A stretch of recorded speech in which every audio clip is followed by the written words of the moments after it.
Yusuf Hasajib Qutadğı birlikte şundaq degan. Hoşyarlıq, oygaqlıq bilan el yaşar, bunun birle dövlət uzun çaq durar. Əmdi biz özümüzə qarab baxaylı. Biz fürsətlərin bizni kütüb turayotqanlıqlarını təkidləş və yoki başqalardan çoğ ümidlərini kütüb oturishdan başqa qaysi bir vəziyyətə qarşı hoşyar bo'la oladi? Qaysi ishimizni oldin tayyorlab qila oladi? A'udhu billahi mineşşeytanirracim. Ya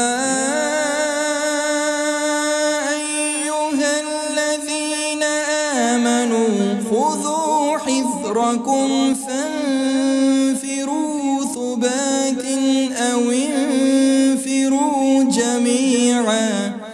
Allah Taala yuqorqi oyatda düşmanlarning hili mikri va har xil yomonliklardan saqlanish uchun har vaqt hozir va tayyorlik holatda turinglar deb buyruq shaklida musulmonlarga xitob qilish orqali bir musulmonning har vaqt hushyor turishini, atrofidagi xiyim xatar va fursatlarni bayqab, ular qarshi tadbirlik bo'lishining muhimligini ta'kidlaydi.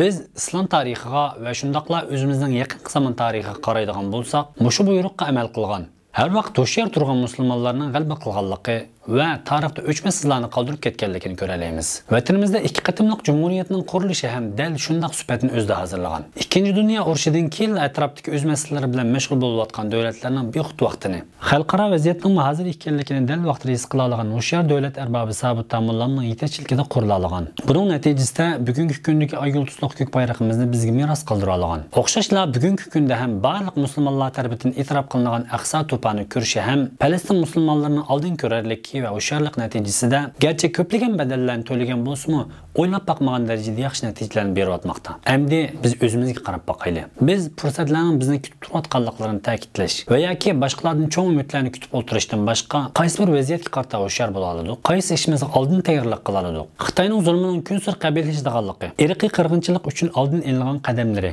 va berilgan shartlarni his qilganimizda derhal bunun qarşı tayyorlik o'tish u yoq tursin. İşlarning yuz berib boshqalar tarafidan isbotlanishini kutib turamiz. Hatto nurg'un yil kuchab isbotlangan nurg'un masalalar Xitoylarning har xil mikrlar bilan yolg'on chiqarilsa, bularga ham yetarlik inkas qaytarib bo'la olmayotimiz. Yoki bu mas'uliyatlarni hamma tashkilot va yoki o'zining mas'uliyatini tunib aktiv xizmat qilayotgan kishilarga yuklab qo'yib, o'zimiz bexaramay yashayotimiz. Yillardan beri har turli aloqa va kirib chiqishni cheklagan ilgari Xitoy yaqinqi bir necha oydan beri aloqa va boshqa yo'llarni ochganda bo'lsa, buningga darhol munosib inkas qaytarish u yoq tursin, hammamiz hamvaqib qarab turmoqdamiz. Undaqda muhojiratlik bizlar hushyorlikimizni o'stirish uchun nimalarni qilishimiz kerak? Nimani hoşyarlık deymiz? Hoşyarlık hakkında Peygamber Aleyhisselam şundaq degan. Hoşyar adam özüge puxta bolgan, ahireti üçün amal qiladigan kishidir. Bexud adam bo'lsa, havoyi havasiga agishib, Allohdan quruq umid kutib turadigan kishidir. Yusuf Hasajib Qutadğı birlikte şundaq degan. Hoşyarlık, oygaqlıq bilan el yaşar, bunun birle dövlət uzun çaq durar. Hoşyarlık üçün berilgan bu qimmatli tabirlerden şunu görələyimiz ki, hoşyar musulman iradilik, fursatni bayqab çın tutalaydigan, məsələlərə layiq tədbir qo'llana oladigan, Allah'ın nimetlerini zaya qilib etməydigan, vaqtın əhəmiyyətli işlərə sərf qildigan, ahiretlikini dunyolikdan muhim bildigan kishidir. Peygamber Aleyhisselam'ның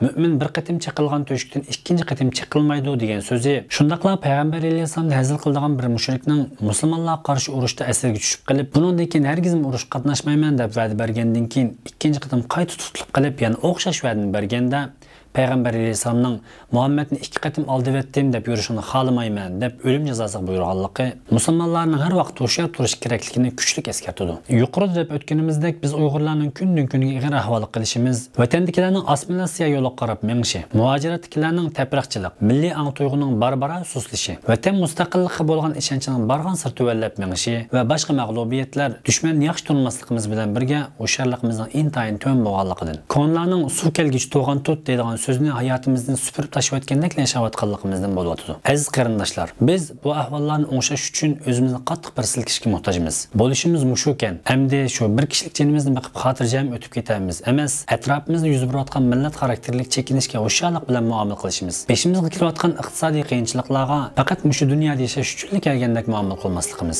Ajdodlarning bizga vatanni Xitoyga tortqizib qo'ygan holatda topshirganligidan qaqshig'inimizdek, avlodlarimizning bizdan qaqshimasligi, la'nat o'qimasligi uchun bu vaqtda ciddiy o'ylanishimiz, millat xarakterli kuchlanish uchun ilmiy va iqtisodiy jihatdan o'zimizni kuchlantirishimiz. Shuning bilan birga bir sharq turkistonlik qandaqli bir ish bilan shug'ullanayotgan bo'lishidan qat'iy nazar, u ishning vatanimizning mustaqillik uchun qandaq foydasi bo'lishini oldin qatorda o'ylash kerak. Tijorat qilayotganlar tijoratdan topgan pulning bir qismini vatan mustaqillik uchun qilinayotgan xizmatlarga ayirishi. Diniy va fanniy sohada o'qituvchilik qilayotganlar tarbiyalayotgan o'quvchilarga vatan sevgisini singdirishi. O'qiyotgan o'quvchi o'qishini yaxshi o'qib, Uyg'ur millatining boshqalarning oldidagi yuz obro'yini ko'tarishi. Oliy maktabda o'qish uchun kasb tanlamoqchi bo'lganlar qaysi kasbda ko'p pul topqili bo'lganligi yoki beriladigan ozg'in o'qish yordam pulini ko'zlab emas, tanlagan kasbim orqali vatanimning mustaqillik uchun qanday xizmat qila olaman deganini o'ylashi. Jumladan har bir sharq turkistonlikning asiyodiy vatan mustaqillik uchun xizmat qilish bo'ladi ekan, Alloh biz o'ylamagan yerdan chiqish yo'li berdi. Biz har vaqt tayyorlik holatida turganligimiz uchun balkim dunyo vaziyati bizga foydali bo'lgan bir yo'chuqni ichib bergan hamon darhol harakat qila olamiz. Xolos kalam, musulmon kishi hushyor bo'ladi, aqlli, irodalik bo'ladi. Allohning rahmatidan qat'iy umid uzmaydi. Tarixdan dars chiqaradi. Shundaqla har vaqt o'zini taraqqiy qildirib turadi. Ulug' Alloh hammamizni hushyor kishilardan qilsin.